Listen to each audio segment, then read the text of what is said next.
बड़ी चोरा याद से रहा है गलगीला जनक कुंडली लेकर मैया यशोदा आई तो उसमें गर्गाचार्य महाराज ने लिखा था तस्मान नंद कुमारोयम नारायण समो गुणे। नंद बाबा तुम्हारा पुत्र नारायण के समान शक्तिशाली होता है। नारायण के अंदर जो गुण है संपूर्ण गुण तुम्हारे पुत्र के अंदर होंगे। गर्गाचार्य तो जानते ही स्वयं नारायण शक्ति कुंडली में बता दिया मेरे को गर्गाचार्य ने लिखा है कुंडली में गर्गाचार्य ने लिखा है तो अवश्य सत्य है झूठा नहीं हो सकता है। और जब आपसे शांत हो देखो लाइट पड़ी है ना सुखदेव जी कहते हैं परीक्षित देखा जब भक्त पूर्ण रूप से प्रभु के चरणों में समर्पित हो जाता है तो उसकी सुरक्षा का जिम्मा भगवान अपने ऊपर लेते हैं। भक्त के जीवन का संकट भगवान स्वयं धारण करते हैं। ब्रजवासियों के जीवन में संकट आया भगवान ने कई बार रक्षा की। कभी गिरिराज उठा के ब्रजवासियों की रक्षा की तो महाराज कभी रावण से रक्षा की है, कभी कालिया नाग के जहर से रक्षा की है। ऐसे हमारे ठाकुर ने इसलिए आप हो जाओ समर्पित। अनन्याश्चिन्तयन्तो मां जो अनन्य होकर अन्य देखो इसमें किसी का अपमान नहीं है। राम जी के हो तो राम जी के होके रहो, कृष्ण जी के हो तो कृष्ण के होके रहो, भोले वाला के हो तो भोले वाला के होके रहो, जगत जननी माता रानी के हो तो माता रानी के होके रहो। समझ गए? भक्त पतिव्रता स्त्री जैसा होता है। पतिव्रता स्त्री सास ननद सबकी सेवा करती है परंतु पति के सामने जो भाव उसका होता है सबके सामने नहीं होता। ऐसा ही भक्त होता है। सभी देवी देवताओं का आदर करता है, पूजन करता है, नमन करता है परंतु समर्पण केवल एक पर ही होता है। धरती में एक जगह फावड़ा मारते रहोगे तो पानी निकलेगा, 10 जगह फावड़ा मारोगे तो पानी नहीं निकलेगा।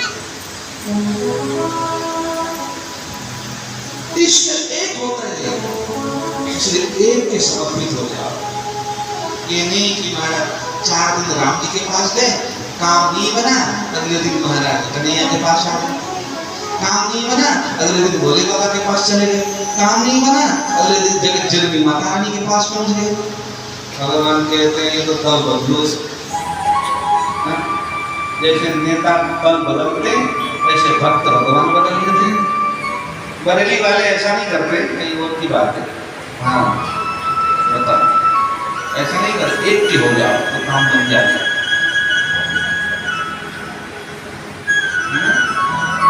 एक के हो जाओ, एक के हो जाओगे तो महाराज फिर वही आपका सब कुछ करेंगे। ऐसे हमारे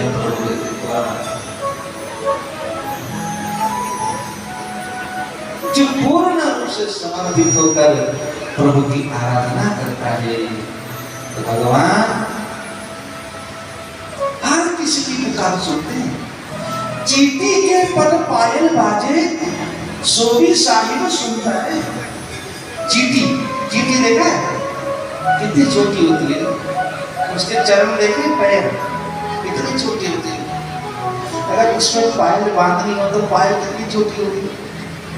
सोचो उसे घुंघरू कितने छोटे होंगे। तो कवि कहते हैं चींटी के पद पायल बाजे सो भी साहिब सुनता है। सुनते हैं अब बुला कर देखो सुनते हैं तो हम उस भाव से बुला नहीं पा रहे। जिन्होंने बुलाया प्रभु ने कभी उनको निराश नहीं किया। कहाँ निराश किया? भारत में बड़ोही के नंदा जा पर्वत को घंट ढूंढी। सोदासी अपने पद में लिखते हैं, बड़ी प्यारी कथा का उल्लेख करते हैं। महाभारत का युद्ध होने जा रहा है। एक तरफ कौरव सेना, एक तरफ पांडव सेना, विशाल युद्ध मारा, साधारण युद्ध नहीं।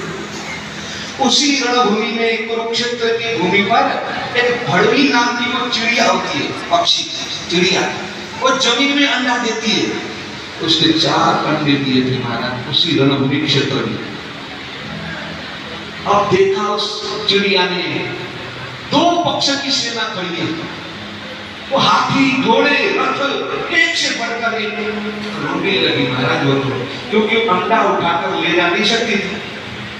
अब उसको लगा इस धर्म युद्ध में मेरे अंडों का नाश निश्चित है। नेत्रों से अश्रु बरसने लगे, इधर उधर ताक झांक करने लगी, ऐसा कौन है जो मेरे इन अंडों की रक्षा करे। तो क्या देखती है, अर्जुन के रथ में मंद मंद मुस्कुराते हुए मेरे गोविंद महाराज विराजमान है सारथी बनकर। उस भड़वी नाम की चिड़िया ने आवाज लगाई, हे दीनानाथ, हे दीनबंधु, आपके होते हुए मेरे इन अंडों का नाश होने जा रहा है, कृपा करो। जैसे उसने पुकारा, महाराज कितना भीड़ भाड़ में भी कन्हैया के कानों तक आवाज पहुंच गई। उसी समय गजराज आ रहा था वहीं से। भगवान ने कहा, अर्जुन प्रभु, उस गजराज के गर्दन में जो घंटी है ना, हाँ, उस घंटी को काट दो। वो विशाल घंटी बनी हुई थी महाराज। अर्जुन ने गांडी पर तीर चढ़ा के छोड़ा, गर्दन से घंटी काट दी। वो घंटी जैसे नीचे गिरने लगी, भगवान ने अपनी शक्ति से उन अंडों के ऊपर ऐसे घंटी को रख दिया। युद्ध प्रारंभ हो गया। युद्ध समाप्त हुआ। अर्जुन को लेकर भगवान वहां गए। अर्जुन याद है, प्रभु याद है, युद्ध प्रारंभ होने ही वाला था। आपने उस समय कहा था गजराज के गर्दन से घंटी काट उठाओ। भीमसेन ने जैसे विशाल घंटी को उठाकर अलग किया तो 4 अंडों में से छोटे छोटे 4 चूजे पैदा हो गए थे। ची ची करने लगे और चिड़िया महाराज उड़ती हुई आई और आके गोविंद के चरणों से लिपट गई। तब पांडवों को पता चला, पूछा प्रभु क्या है? तो भगवान ने कहा, अर्जुन, इसने मेरे को आवाज लगाकर पुकारा था अंडों की रक्षा के लिए, इसलिए मुझे ये कहना पड़ा था उसको। पांडवों के नेत्र सरल हो गए। आप इनकी भी आवाज सुनते हो? तो भगवान ने कहा, तीनों की आवाज तो केवल दीनानाथ के कानों तक पहुंचती है, सबके कानों तक नहीं पहुंचती। इसलिए तिनका एक नाम दीनानाथ है। इसलिए दीन होकर पुकारोगे तो भगवान कहते वो आवाज केवल मेरी कानों तक ही आती है, सबके कानों तक नहीं पहुंचती। ऐसे हमारे नाम को दीना है। इसलिए दीन होकर भगवान से पुकारो तो भगवान के बन जाओ और कहो, छाई काली घटाए तो क्या, जिसकी छतरी के नीचे हूँ मैं। किसकी छतरी के? आगे आगे चलता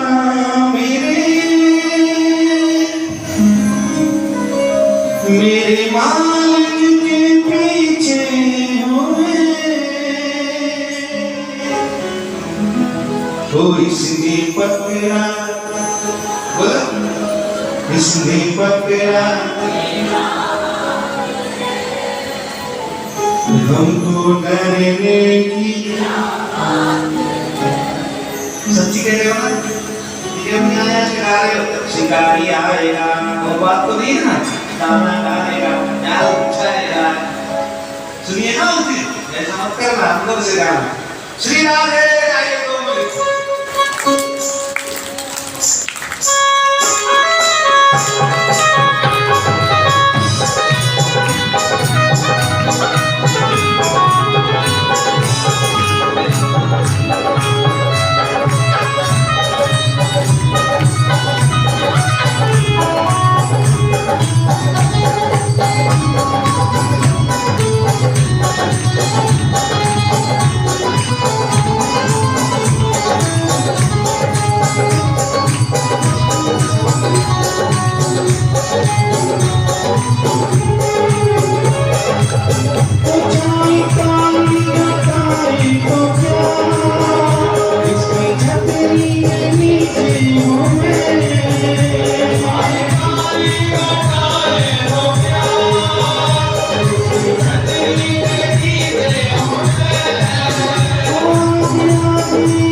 इसके रहते कोई कुछ कहे, बोलो इसकी ये औकात है। रहते कोई कुछ कहे, बोलो इसकी ये औकात है।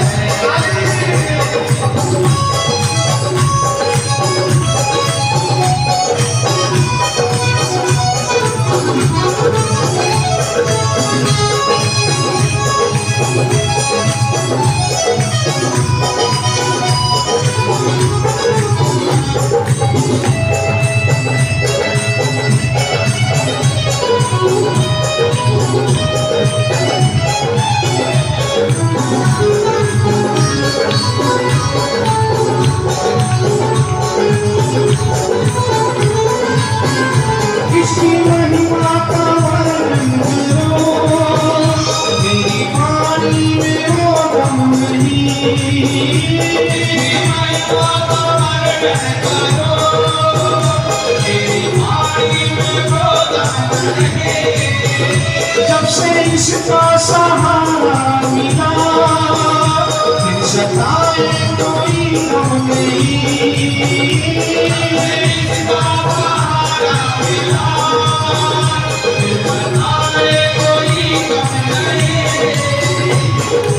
जब इसका सहारा मिल जाता है ना, फिर गम भाग जाता है।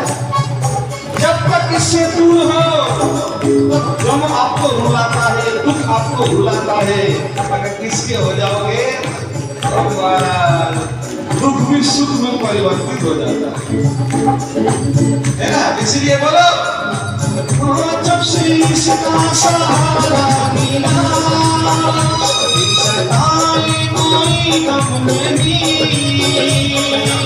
इसका सहारा मिला, फिर सताए कोई गम नहीं।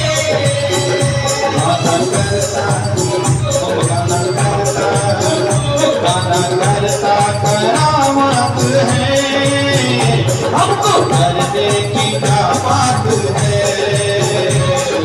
करता करामत है, हमको डरने की क्या बात है। सांवरा जब मेरे साथ है, हमको डरने की क्या बात है।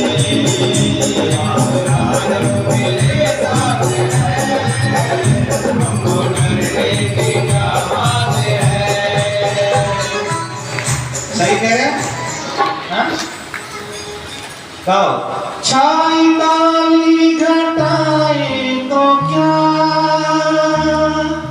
इसकी छतरी के नीचे हूँ मैं। छाई घटाए तो क्या, इसकी छतरी के नीचे हूँ मैं। आगे आगे ये चलता मेरे मालिक के पीछे हूँ मैं। आगे आगे ये चलता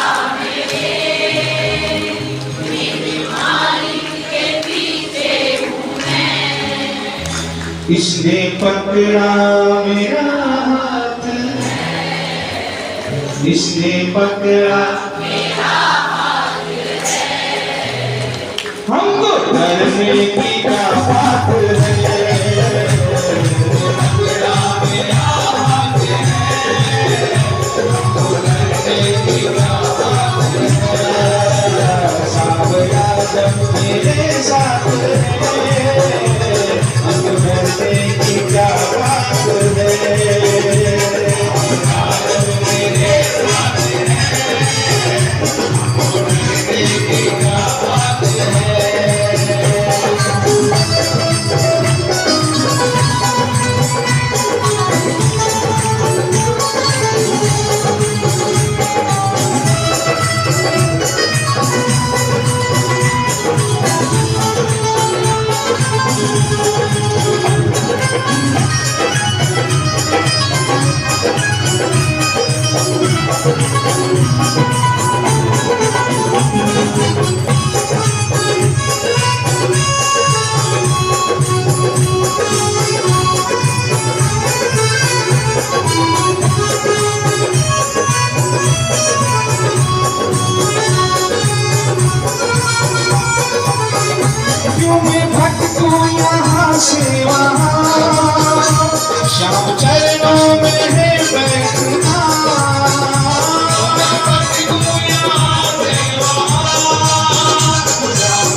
यहाँ से वहाँ, श्याम चरणों में है बैठना।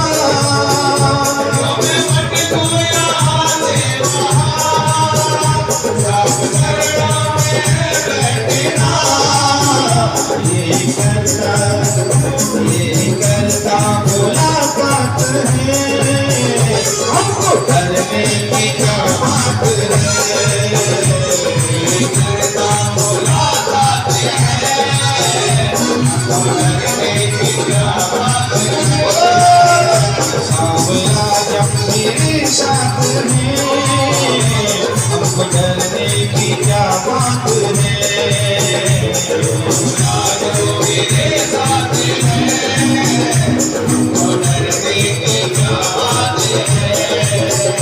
इसने पकड़ा मेरा हाथ है, हमको डरने की क्या बात है।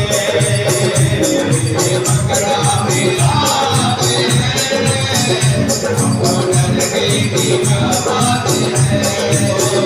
हमको डरने की क्या बात है।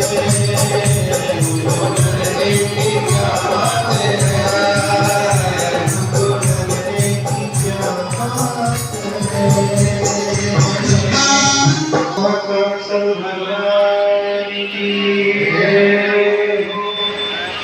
गोवर्धन उठाकर प्रभु ने सिद्ध किया, जो भक्त पूर्ण रूपेण मेरे लिए समर्पित होते हैं, विश्वास को बांध कर ले गए वरुण लोक में पटक दिया। पता ही नहीं था उनके कि भगवान के पिताश्री प्रातः काल हुआ, नंद बाबा के कपड़े पड़े थे महाराज, और ब्रजवासियों को लगा बाबा डूब गए, बाबा डूब गए, सब रोने लगे महाराज। मैया यशोदा रोने लगी, कन्हैया उठे दौड़ते हुए यमुना जी में छलांग लगाई, सीधे वरुण लोक गए। तो महाराज वरुण देव ने स्वागत किया। ब्रह्मा शंकर अग्नि सूर्य सब कोई आरती कर रहा है, कोई चमर चमर झुला रहा है।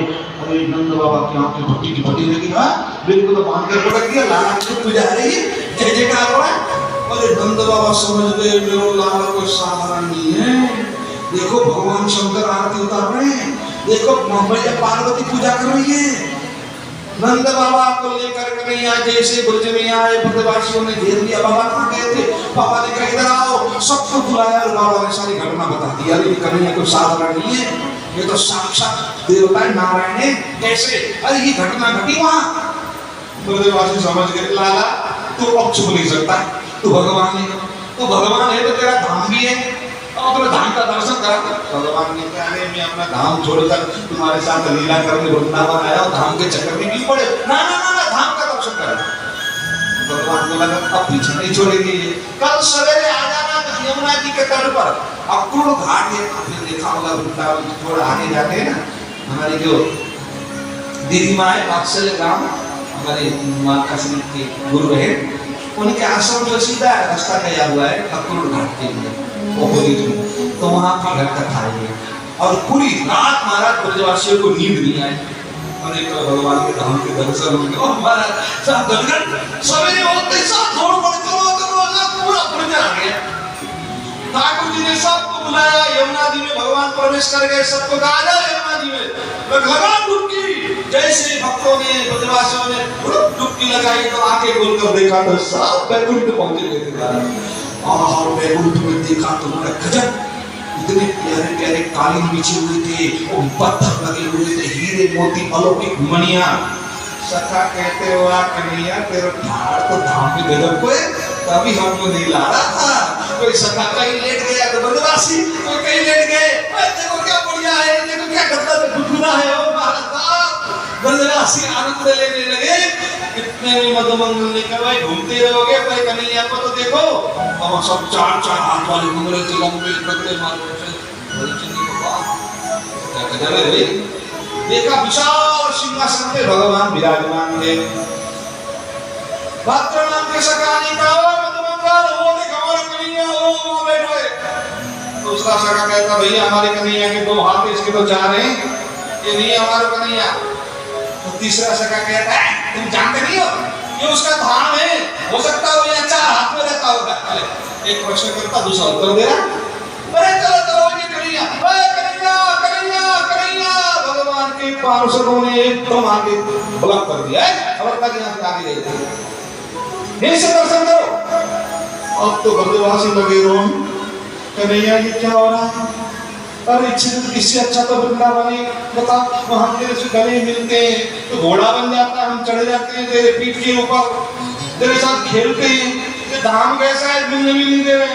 रोने लगे महाराज साहब ब्रजवासी, जैसे रोने लगे नंदा बाबा आदि ने कहा भैया आंख बंद करो, कन्हैया को बुलाओ। सारे ब्रजवासियों ने आंख बंद करके रो रो के बुलाया, कन्हैया हमें तेरा धाम नहीं चाहिए, हमें तो तू चाहिए। जैसे रोने लगे उसी समय मीठी मीठी मुरली की आवाज ब्रजवासियों की कानों में आने लगी। अरे ये आवाज तो मुरली की कन्हैया की है, हाँ कन्हैया की मुरली है। जैसे आंखें खोला तो सारे के सारे ब्रजवासी वृंदावन यमुना नदी के पावन तट पे प्रकट हुए थे महाराज। और दौड़ पड़े ठाकुर जी के हृदय से लग के रोने लगे, कहा लाला हमें तेरे धाम नहीं चाहिए, हमें तो तू चाहिए। और तेरे धाम से अच्छा तो वृंदावन है, जहाँ तेरे साथ कबड्डी खेलते हैं, तेरे साथ आनंद लेते हैं, तो वहाँ तो तेरे से मिलने भी नहीं देते। ठाकुर जी ने तब कहा ब्रजवासियों मैं अपने धाम छोड़कर इसलिए तो आया हूँ, तुम्हारे साथ मिला करने के लिए। बोलो भक्तवत्सल भगवान की वरुण देव के ऊपर भगवान ने इस प्रकार से कृपा की। तत्पश्चात अवधूत के लीला चतुर्थ ने परीक्षित जी को सुनाया। कौन सी लीला? जिसको हम सब लोग महाराज के नाम से जानते हैं।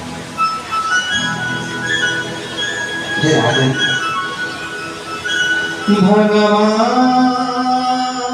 पिता रात्रि शरदों फूल मल्लिका वीक्षणं मनश्चक्रे योगमाया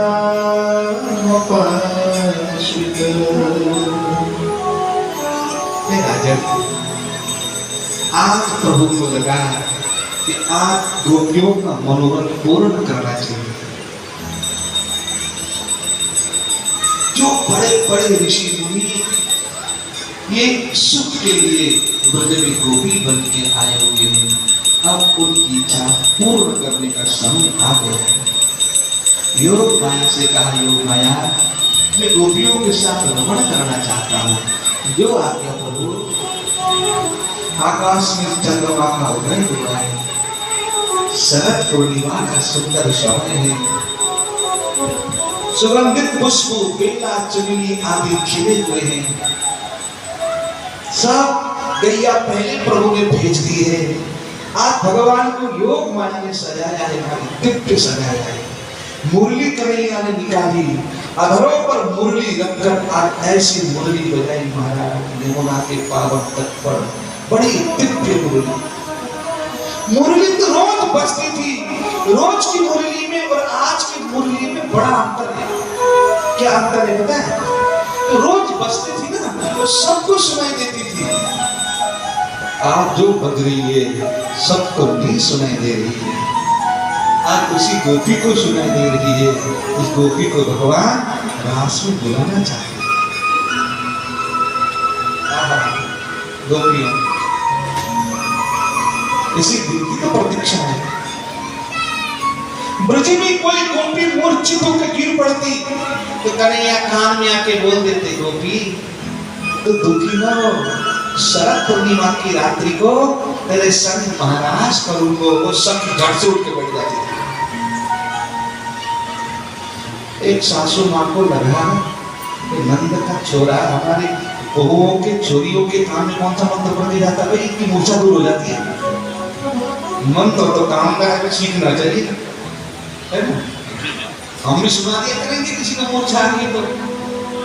अब सासू माँ झूठ मूठ की मूर्छित होकर गिर पड़ी।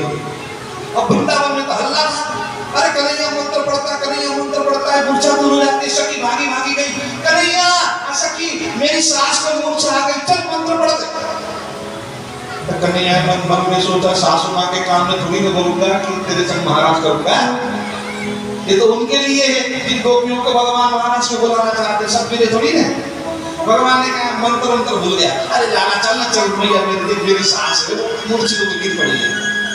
हमारे वृंदावन के महापुरुष सुनाते, भगवान ने कहा देख जो मेरा मंत्र है ना वो तो केवल काले बाल वालों के ऊपर असर करता है, तो सफेद बाल वालों के ऊपर नहीं करता।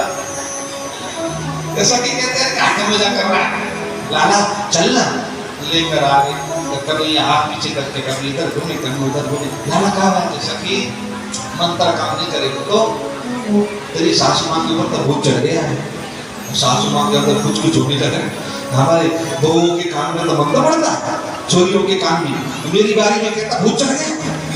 सखी ने कहा फिर कहा कर हमें बड़े को, अरे सखी एक टोकरी ले आ और एक रस्सी ले आ, फिर वो टोकरी में सासू माँ को बांध कर, ठंडी का समय था 108 कुएं में डुबकी लगाएंगे तो भाग जाएगा भूत। जैसे टोकरी रस्सी लेकर आई महाराज, सखी सासू माँ उठ के भागी, ओ मूर्छा नहीं है, मूर्छा नहीं है, मूर्छा नहीं है। भगवान ने कहा सखी भूत बोल रहा है, पकड़ ले, और पकड़ लिया महाराज, बांध कर लगा दिए 10-12 डुबकियां।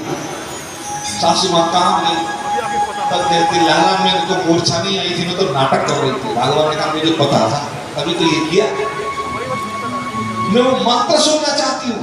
भगवान ने कहा वो मंत्र सबके लिए नहीं है, वो मंत्र उन पुण्यात्माओं के लिए है जिन्होंने मेरे लिए सर्वस्व त्याग किया और अर्पण किया है, उन गोपियों के लिए। आज उनको बुला रहे हैं, ऐसी मुर्गी बजाई महाराज, निशम्य गीता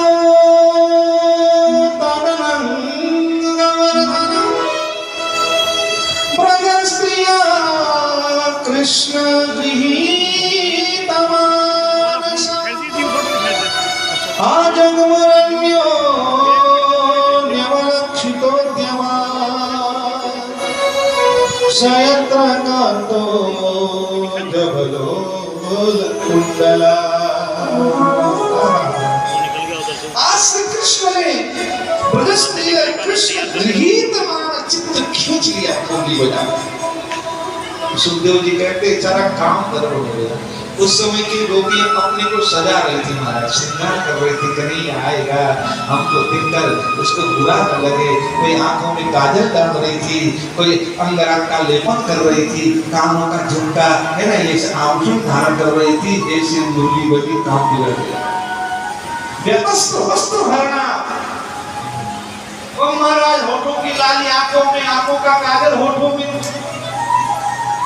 आभूषण भी उल्टा उल्टा, कपड़े उल्टे उल्टे पहनकर गोपियां तोड़ पड़ी कृष्ण से मिलने। प्रेम देखो, इसलिए रास को काम विजय लीला कहा गया। जहां काम होता है वहां शरीर को सजाया जाता है, और जहां राम होते हैं वहां आत्मा को सजाया जाता है। गोपियों ने शरीर को नहीं सजाया, अरे हमारा होठ काले हैं, आंख लाल है, और ऐसे उल्टा पुल्टा सब बिगड़ गया उनका तो श्रृंगारी। शरीर का भाव नहीं है, कृष्ण से मिलने की उत्कंठा है। और जो गोपी मुरली सुनती है उसको ऐसा लगता है कि प्रभु मेरा नाम ले रहे मुरली से। कहते देखो गोपी को तो मेरा नाम, रोज गोपियां भगवान से मिलने जाती थी ना, एक दूसरे को बुला के जाती थी। आज कोई नहीं बुला रही, सब अकेले अकेले दौड़ रही। जैसे भगवान के पास गोपियां पहुंची, भगवान ने स्वागत किया है, स्वागतम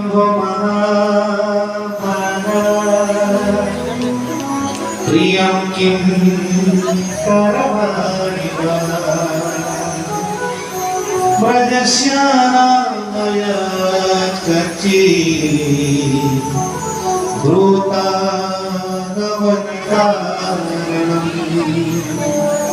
स्वागत है मेरी प्यारी गोपियों, स्वागत। आप कैसे आई?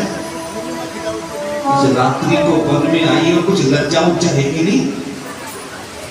अरे कुछ लोग मर्यादा नहीं है क्या? समाज क्या कहेगा? इस प्रकार से स्त्री को रात्रि को वन में आना उचित है? क्या बात है, क्यों आई हो? कहीं पतिदेव से खटपट हो गया था, घर बार छोड़ के वो नहीं आ गई? भगवान कहते हैं गोपियों, पति कैसा भी हो, पत्नी कैसी भी हो, पति पत्नी का संबंध परम पवित्र होता है, इसको तोड़ने का प्रयास नहीं करना चाहिए। भगवान ने कहा क्यों आई हो? गोपियों को बात अच्छी नहीं लगी, बहुत बुरा लगा। गोपियों ने कहा पहले तो नाम ले कर बुलाए, फिर आ गई तो पूछ रहे क्यों आई हो? पता कितना बुरा लगता है।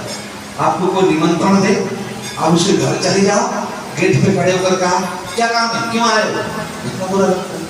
गोपियों को बड़ा बुरा लगा। तुरंत गोपियों के नियंत्रण से प्रस्तुत करने लगी और गोपियों ने अपने पैरों के अंगूठे से धरती को खोदने लगी। भगवान ने कहा क्या कर रही हो? गोपियां देखते लगता खोद रही। क्यों? प्राण त्यागेंगी और मर जाएंगी और आप इसमें हमारा संस्कार कर देगा। फिर गोपियों ने प्रणय गीत गाया है, मैं एवं विबोधति भावा गदितुं नृशंसं संत्यज्य सर्व विषयास्तव पादमूलम्। प्रभु हम सब कुछ छोड़कर केवल आपके श्री चरणों से प्रेम करते हैं। आप तो घट घट व्यापी हो, आप हमारे हृदय की बात जानते हो। आपको इस प्रकार से निष्ठुर वाले वचन नहीं बोलने चाहिए। प्रभु हम सब कुछ छोड़कर केवल आपके चरणों में ही प्रेम करती है, इसमें कोई संदेह नहीं है। आप परम स्वतंत्र हो। परंतु हे नाथ, जिस प्रकार भगवान नारायण शरण में आए हुए भक्तों को अपने शरण में स्थान देते हैं, आप भी हमें अपने पास रखें। आप कहते हो घर को चली जाओ, घर में जाके क्या करेंगी? मन नहीं लगता घर में, क्योंकि आपने हमारे चित्त को चुरा लिया है। कभी मुस्कुराकर चुरा लेते हो, कभी नींदों से बाण छोड़कर चुरा लेते हो। आप मुर्गी से नाम ले लेकर बुलाया, तो आपके प्रेम में हम अधीर हैं। हे नाथ, हम अब आपको छोड़कर नहीं जा सकते। आपने कहा कि कैसा भी पति हो उसकी सेवा करनी चाहिए, और हमने सेवा छोड़ी ना। कैसे? एक पतिव्रता स्त्री, उसका पति धन कमाने के लिए विदेश चला गया, उसकी पत्नी फोटो की सेवा कर रही है, पूजा कर रही है। वर्षों बाद उसका पति आया, उस समय पत्नी फोटो की पूजा कर रही थी। आप ये बताओ, पति ने दरवाजा खटखटाया, पत्नी को क्या करना चाहिए? भगवान ने कहा असली पति आ ही गया, फोटो की पूजा क्यों? गोपियां हंस पड़ी। गोपियों ने कहा हम भी तो वही कर रही है। क्या मतलब? अरे संसार में जो पति मिले हैं ये आपकी फोटो है।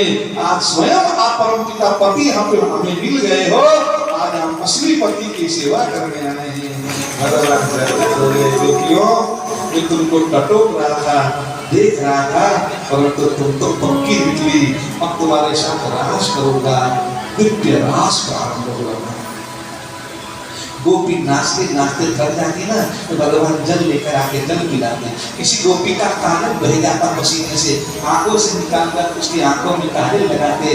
बेड़ी टूट जाती, उसको चैन करके आते, बेड़ी सजाते, और महाराज थक जाती, पीतांबर से पंखा करके सेवा करने लगे।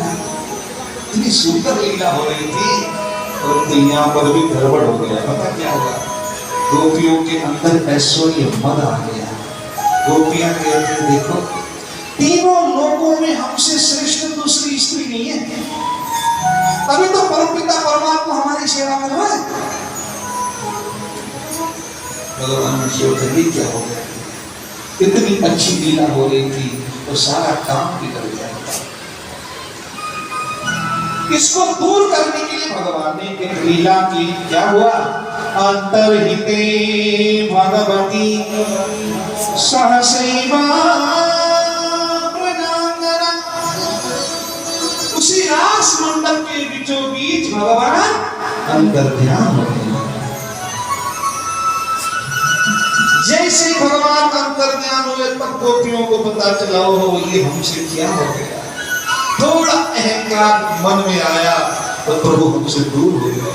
गोपियां रोने लगी, तड़पने लगी, ढूंढने लगी कन्हैया को। महाराज वन में गई, तुलसी माता दिखी, तुलसी से हाथ जोड़कर कहती है कच्ची तुलसी कल्याणी गोविंद चरण प्रिय। तुलसी तुम नित्य निरंतर गोविंद के चरणों से गली देती हो, तुमको तो पता होगा ना गोविंद कहाँ है। हवा का झोंका आया, तुलसी माता का बूटा हिल गया, गोपियों को क्रोध आया, तुलसी मैया को सुना दिया। ये क्यों बताएगी? ये तो हमारी सौतन है। गोपियां देखती हैं, हमारे स्वामी को छुपा के रखती है, ये नहीं बताएगी। चलो आगे गई, यमुना तट पे गई ना, गोपियों ने क्या देखा? भगवान के चरण चिन्ह के साथ एक चरण चिन्ह और बने हुए थे। गोपियां समझ गई भगवान अकेले नहीं है, किसी को साथ में लेकर गए। किसको लेकर गए? हाँ, किसको? राधा रानी को। गोपियां समझ गई। सुखदेव जी कहते हैं, परीक्षित, अनयाराधितो मूलम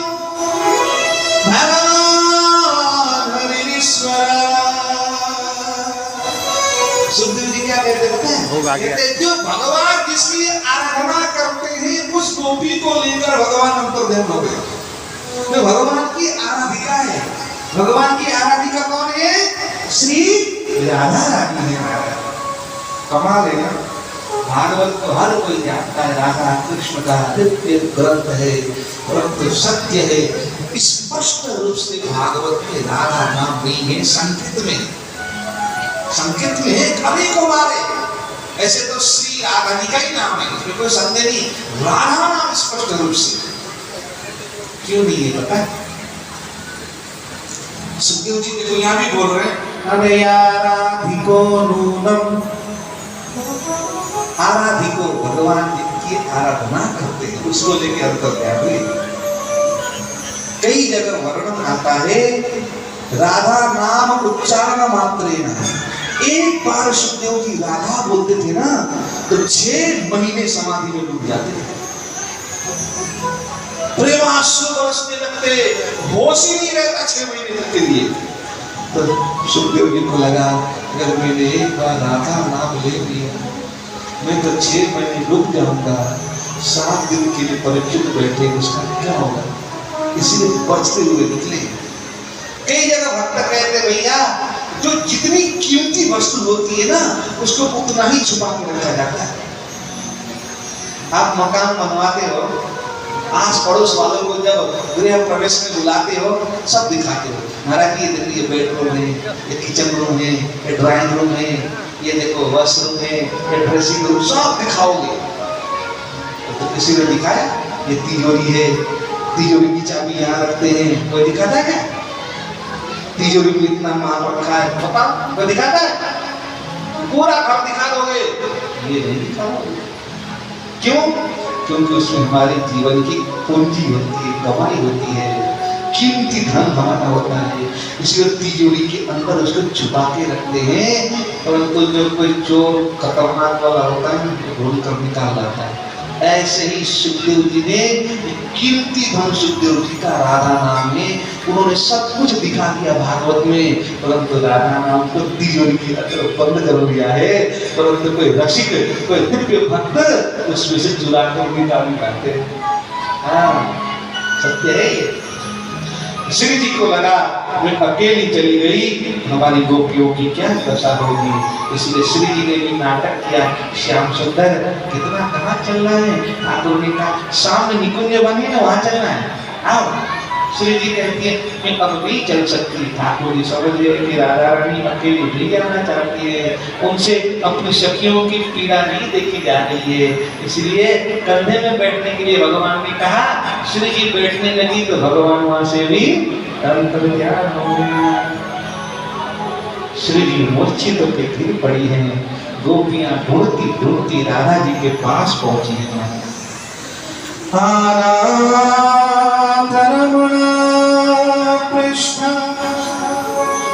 क्वासी क्वासी महाभुजा दास्यास्ते कृपणाया मे सखे दर्शन संनिधि।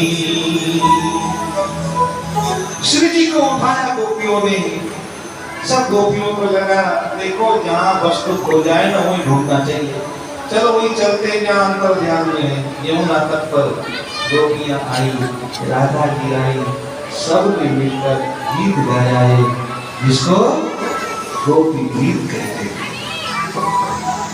बड़ा प्यारा है। 19 श्लोक में मात्र 2-3 श्लोक ही गाएंगे, समय बहुत जल्दी आगे बढ़ रहा है। अभी तो मथुरा जाना है, महामारी का उद्धार करना है, फिर द्वारिका जाना है, फिर भगवान का विवाह उत्सव मनाना है। जयति तेरे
गठरिया गठरिया हरे राम बजिता श्याम की मधुरिया हरे राम बजिता श्याम की मधुरिया ओ बजी श्याम की बांसुरिया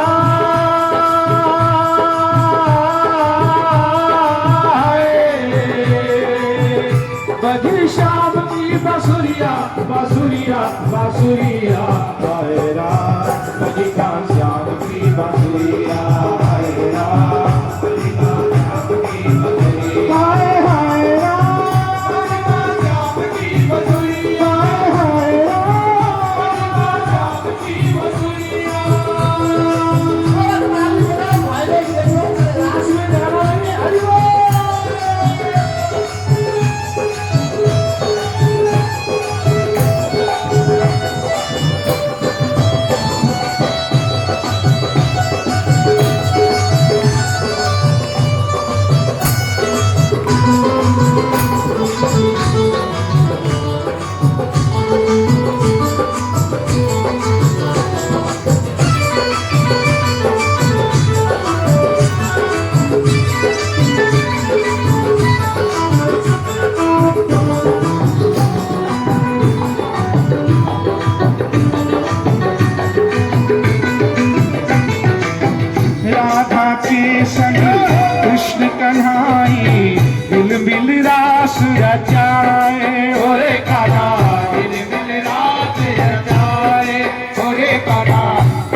के संग कृष्ण कन्हाई हिल मिल रास रचाए ओरे करा हिल मिल रास रचाए ओरे करा हिल मिल रास रचाए यमुना जी की धारा रुक गई ऐसी तान सुनाई बैठे ताल पे सवरिया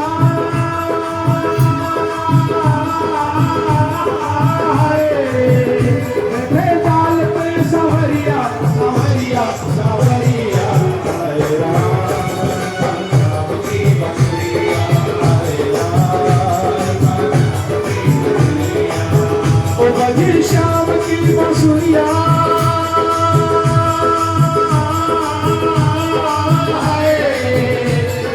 शाम की बांसुरिया बांसुरिया बांसुरिया हाय राम शाम की बांसुरिया हाय हाय राम शाम की बांसुरिया हाय राम शाम की बांसुरिया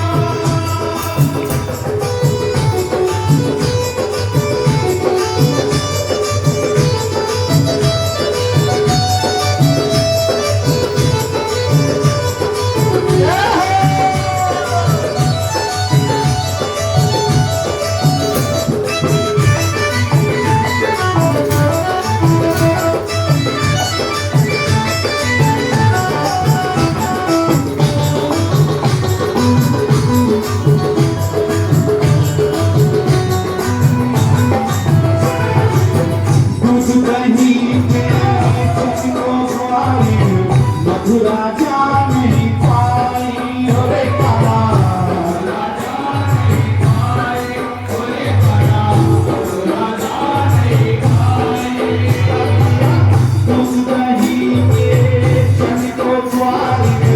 मधुरा जानी पाई ओरे काला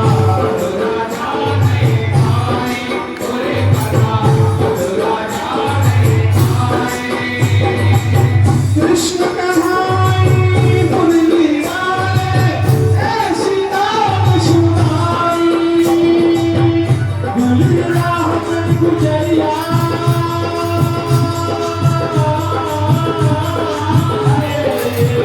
गुली राह में गुजरिया गुजरिया गुजरिया हाय राम बलिका शाम की बंसुरिया हाय राम बलिका शाम की बंसुरिया बजे शाम की बंसुरिया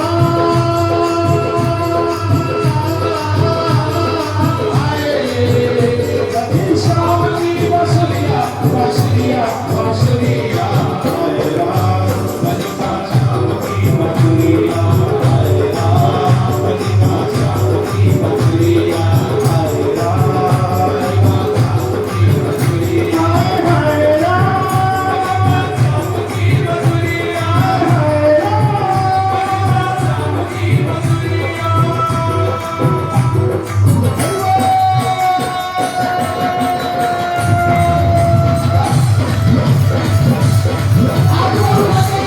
रास हरि राम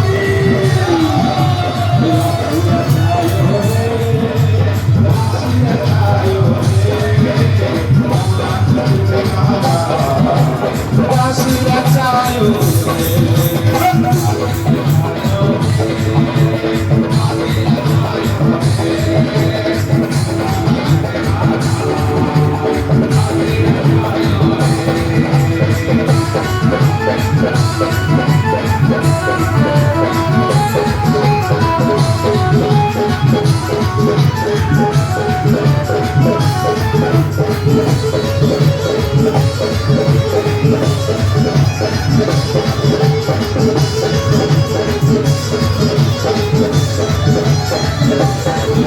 बोलो रास बिहारी लाल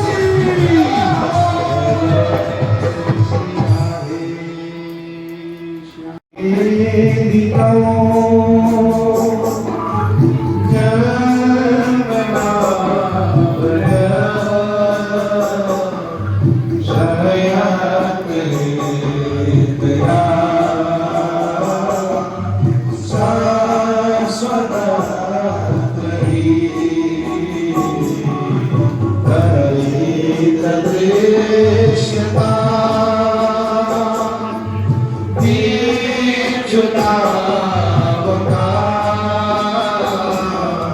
स्वर्ग का सवार काबिल जीवते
बहुत प्यारा गीत है।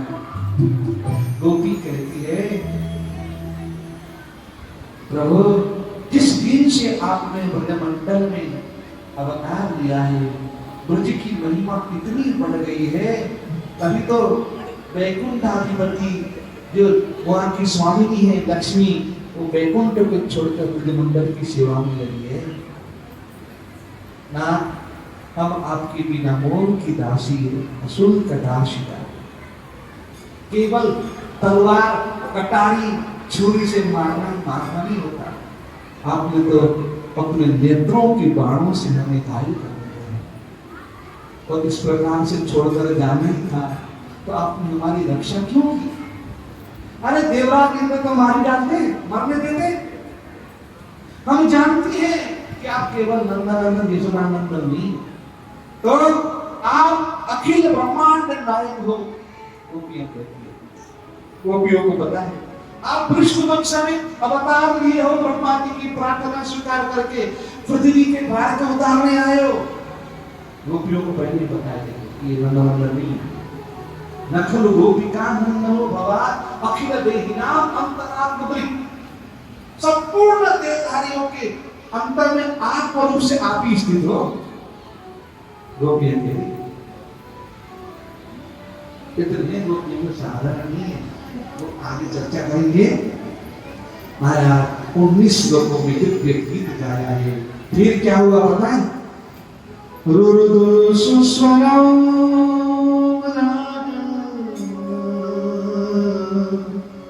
कृष्ण दर्शन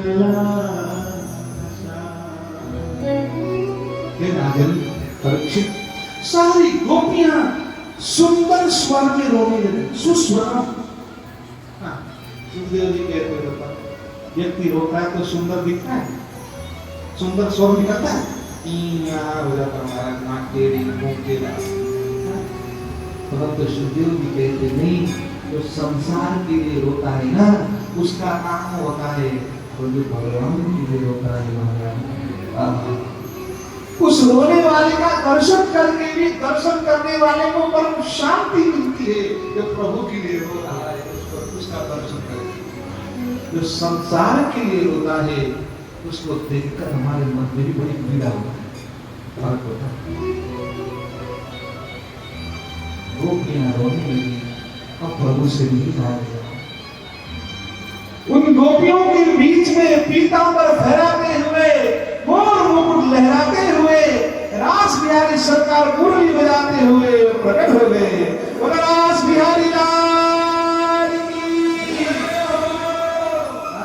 बड़े प्यारे कई गोपियों तो मोटी मोटी आंखों से देखते तले रोए, कहाँ चले गए थे हमें छोड़कर।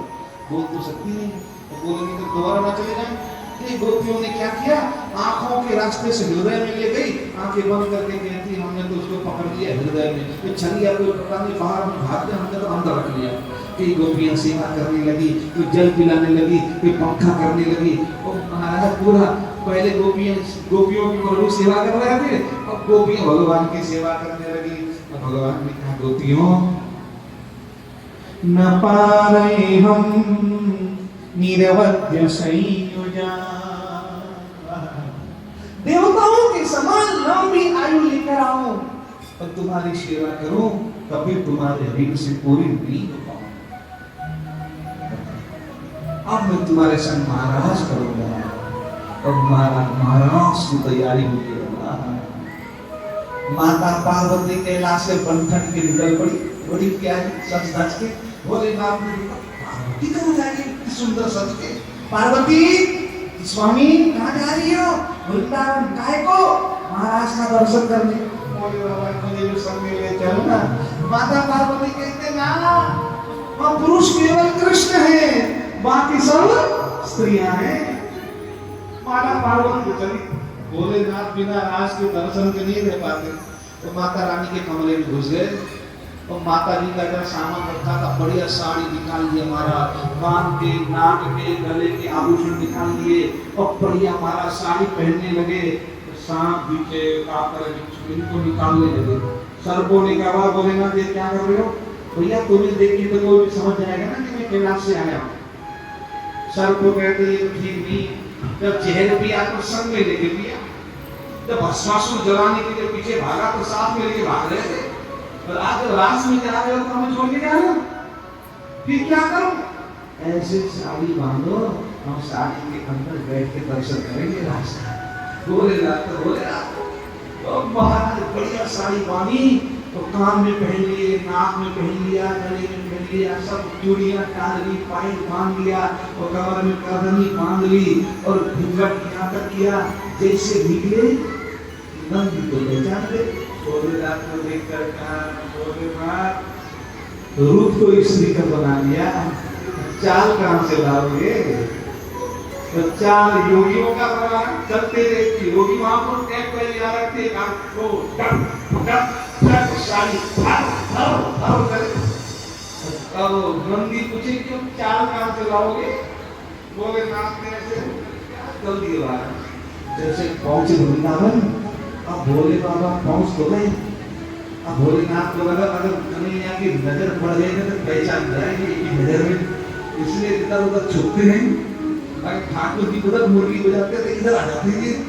एक बार ठाकुर जी की नजर पड़ी तो ठाकुर जी ने देखा इतनी लंबी तगड़ी सती कहाँ पे आई है भाई, बड़ी लंबी हट्टी कट्टी, कौन कहाँ से आई है ये? गौर से देखा तो पहचान लिया कि कैलाशपति आए हैं। अब दिखाता हूँ। भगवान ने मुरली को निकाल के बीन की आवाज में बजा दी महाराज, जैसे बीन बजता है ना, बीन बजने लगती जैसे। तो सांप अंदर बैठ के दर्शन कर रहे थे, तो भूल गए, तो लाश में आए, एक निकला शर्म चढ़ गया, ले नाचने लगा, दूसरा गले में नाचने लगा। बोला नहीं अंदर जाओ, अंदर कहाँ से जाएगा? तो महाराज सारे निकल के बाहर आ गए। बोले बाबा लक्की हो गए महाराज। माता पार्वती आई, कहती मना करके आई थी, आगे सबके सामने नाक कटाने के लिए। बोले बाबा ने सर नीचे कर दिया। क्या करता कन्हैया, मैं रास के बिना तो नहीं रह पाता हूँ ना, सखियों ने पकड़ लिया भोलेनाथ, ए भोले बाबा चलो लेकर गए। खेलने का वर्णन आता है यमुना जी के उस पार एक मानसरोवर है, राधा रानी मानसरोवर, लगाओ डुबकी। भोलेनाथ ने जैसे डुबकी लगाई, इतनी सुंदर गोपी उनके प्रकट हो गया।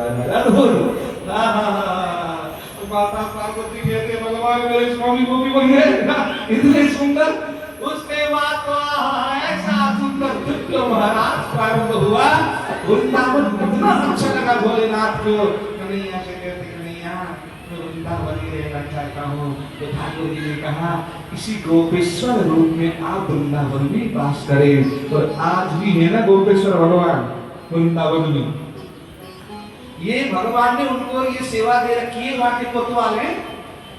जो भी वृंदावन जाता है ना, बिहार जी से मिल के आया तो दर्शन का आनंद तो मिलेगा, परंतु नाम नहीं लिखा जाता है। नाम लिखने की जिम्मेवारी भोलेनाथ के पास है। इसलिए गोपेश्वर जाना अगर नाम लिखवाना है तो भोलेनाथ नाम लिख लेते। बरेली से ये आए हैं या रात को बाकी बिहारी का शयन हो जाता है ना, तो भोले बाबा लिस्ट लेके बिहारी जी के पास आकर पढ़ के सुनाते, भोलेनाथ बिहारी जी से ये, बरेली से ये आए हैं, राजेंद्र नगर से ये आए हैं, जो जो नगर है आपको बताओ, यहाँ से वो आए हैं। तो नाम भगवान के कान में भोलेनाथ डालते हैं। जाना गोपेश्वर अवश्य जाना, बड़े प्यारे हैं वहाँ। दिन में तो भोलेनाथ जैसे लगते हैं, जल चढ़ना बंद हो जाता है ना, जब शाम का श्रृंगार का दर्शन करना, नथनी पहना देते हैं, गोपी बनाकर बड़ा सुंदर सजाते हैं पुजारी जी। बड़े दिव्य है महाराज गोपेश्वर, बंसी भट्ट में है गोपेश्वर जी का प्राण स्थान। बड़ा दिव्य सुंदर दर्शन है। दिव्य महाराज प्रारंभ होगा।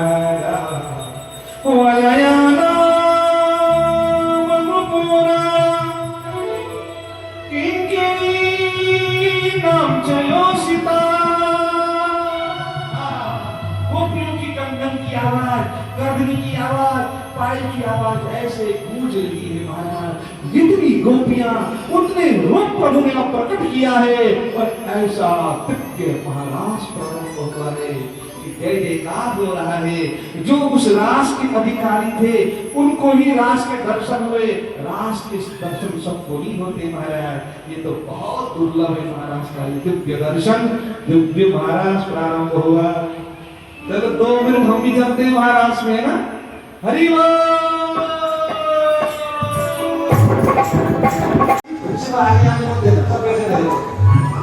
कोई आगे नहीं आएगा। रुक्मिणी जी के पास सबका दर्शन हो गया। रुक्मिणी जी सखियों के साथ गौरी माता के मंदिर की ओर आ रही है। ओ जय जय देवी राज किशोरी,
दर्शन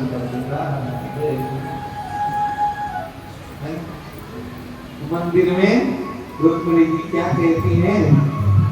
आओ मेरी सखियों मुझे मेहंदी लगा दो मुझे श्याम। हमारे रुक्मिणी जी सखियाँ छोटी छोटी है, बड़ी प्यारी प्यारी है ना। हाँ, तो अब सखियाँ 2-3 सखियाँ उठकर रुक्मिणी जी को थोड़ा उत्साह और उनको नृत्य करके दिखाएंगे। रुक्मिणी जी खड़ी रहेंगी, सखियाँ नृत्य करेंगी ना। आओ मेरी सखियों मुझे मेहंदी लगा दो,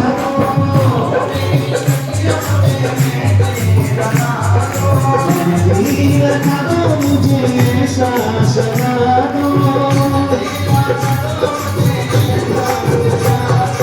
मुझे श्याम सुंदर सी दुल्हन बना दो, मुझे श्याम सुंदर की दुल्हन बना दो। ताली बजाते हुए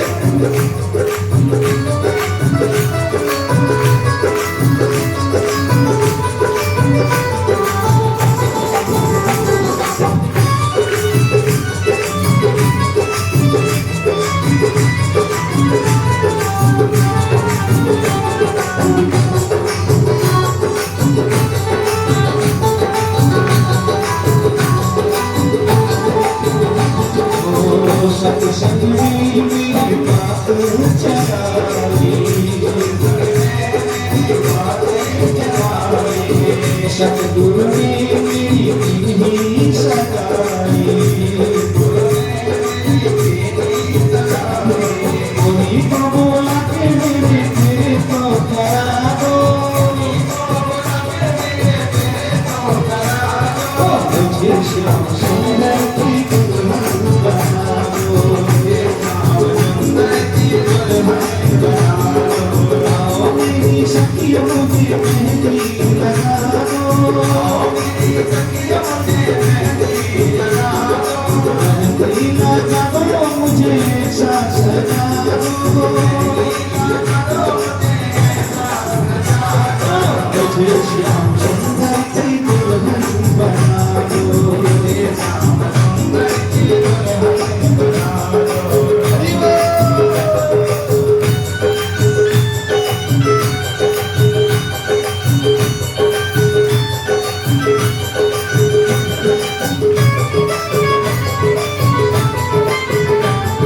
मेहंदी लगा दो, मेहंदी लगा दो मुझे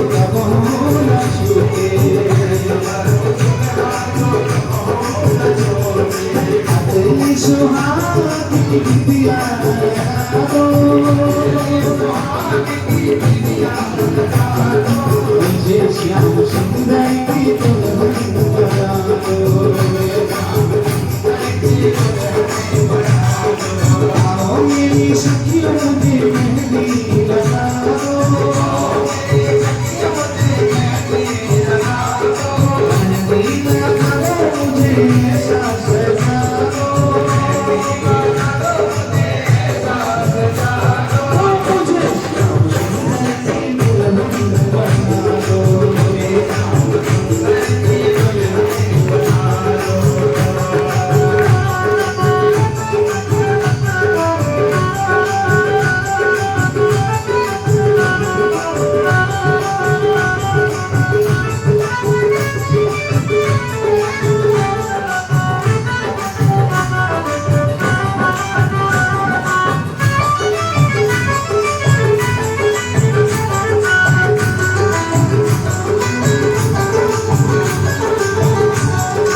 हाथ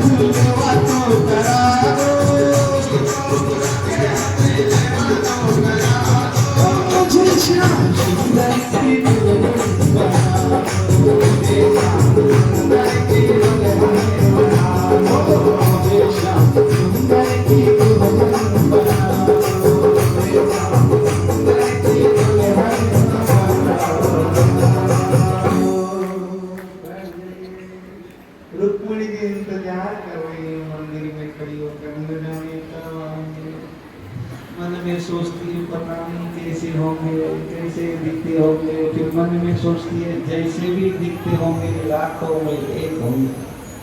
दूर से ब्राह्मण देव दिखाई दिए, का बेटी तो चिंता न कर, संग लेके आयो। और कन्हैया चल पड़े मंदिर की ओर महाराज। अद्भुत देख मटक मटक के चल रहे हैं। एक सैनिक कहता है इनकी चाल तो देखो, दूसरा कहता है इसकी मुस्कान तो देखो, क्या मन मुस्कुरा है। तीसरा कहता भैया तो मुस्कान देख रहे हैं, हाथ की मुरली तो देखो। एक कहता तुम मुरली देख रहे हो, धीरे चलता पायल की आवाज सुनकर छन छन छन छन छन छन। आ जाओ प्यारे, आ रहे। धीरे धीरे रुक्मिणी जी के निकट पहुंचे। रुक्मिणी जी के नैन और कन्हैया के नैन आपस में मिल गए। बिहार है जन्म जन्म के हमारे प्रिय प्रिय तो रुक्मिणी जी कन्हैया को देखे, कन्हैया जी रुक्मिणी जी को देखे, एक दूसरे को निहार कर धीरे धीरे महाराज जैसे ही सारे सैनिक लट्टू हो गए हैं, तत्पश्चात ठाकुर जी ने हाथ आगे किया तो रुक्मिणी जी ने हाथ में हाथ दे दिया। धीरे धीरे रथ की ओर बढ़े। रथ चला था, सारे सैनिक देखते कितनी प्यारी बेटी है। उसके बाद रथ में बिठाकर ले गए, ले गए, ले गए, ले गए,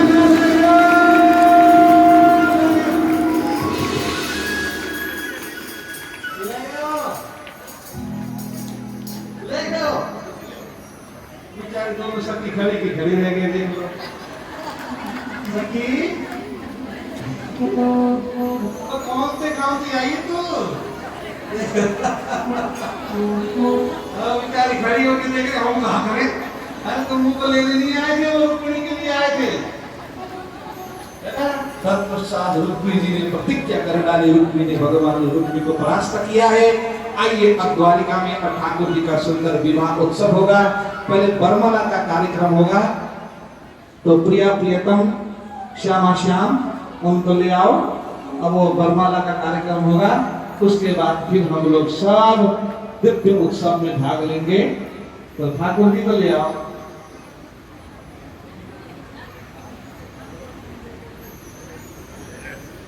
तो फोटो वाले बड़े परेशान करते हैं, तो हटाओ मिल जा रहे हैं। ठाकुर जी का आगे जाओ। ये बहुत खराब याद आता है। ठाकुर जी और तुम लोग फोटो खींच रहे हो, ये तुम्हारी संस्था वो तो अचानक हो जाए बात अलग है। ठाकुर जी को ठाकुर में मानना चाहिए ना। आप लोग केवल नाटक की तरफ मानते हो, उचित नहीं है, अपराध बनता है।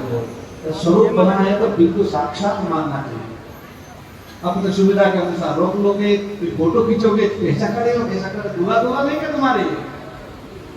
सब बिगड़े हैं आजकल के बच्चे, मोबाइल हाथ में आ गया है ना, हर किसी को अपना अनुसार चलाना चाहते हैं। बहुत गलत है। मोबाइल का सदुपयोग करो, दुरुपयोग नहीं। वृंदावन बिहारी लाल की जय। अब बरमाला का कार्यक्रम सबसे पहले हम धारण करवाता है रुक्मिणी जी है ना। हरि ओम सहस्रासे रेखा पुरुषः सहस्राक्षः सहस्रपात शभो मृत्युं सर्वतः सकृत्वा यतिष्ठत् गुलाम। ठाकुर जी की बारी।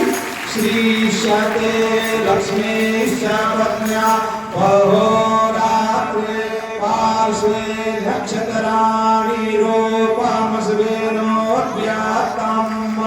ईश्वरं दीघारा मोहिघारा सर्वलोकं मोहिघारा। बोलो रुक्मिणी महारानी की, बोलो द्वारिकाधीश की। अब पहले पूजन जरूर आप सुनिए जी। पूजन में कर तिलक, ठाकुर जी को तिलक करो। मंदिर कमेटी वाले, प्रधान जी, सचिव जी, महासचिव जी सब, कन्हैया जी, ठाकुर जी को तिलक कर दो सब लोग भाव से। ठाकुर जी की प्रथम पटरानी है, क्या नाम है? रुक्मणी। बाकी की जो रानियां हैं कल आएंगी। याद रखना कल कथा का समय परिवर्तन किया गया है। कल कथा प्रातःकाल 10 बजे से कथा प्रारंभ होगी। 10 से 12, 10 से 12। उसके बाद वो भी है, बोलते ही नहीं है भाई।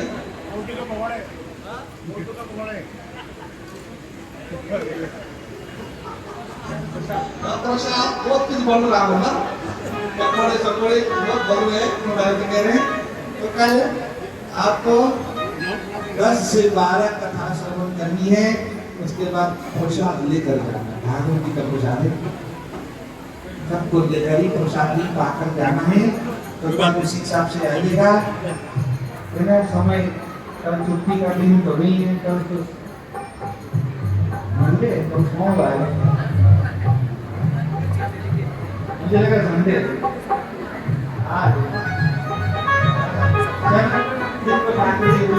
जो फ्री है उनसे बात आ जाना, जो फ्री नहीं है बेचारे उनकी बात अलग है, उनकी जिम्मेदारियां हैं, जॉब है, कुछ है, उनके लिए नहीं। जो घर में बैठे बैठे इधर उधर की बातें करने वाले हैं ना, उनको पहले भेजते ना, 9 बजे ना के बिठा दो, मजे करो।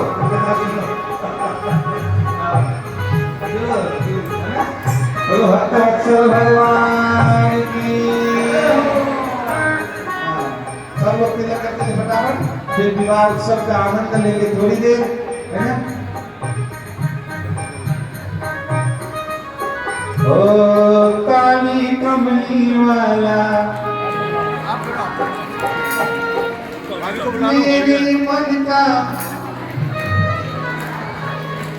ओ काली कमली वाला मेरे मन का, तू मेरा यार है, मेरा दिलदार है। ओए ओए काली कमली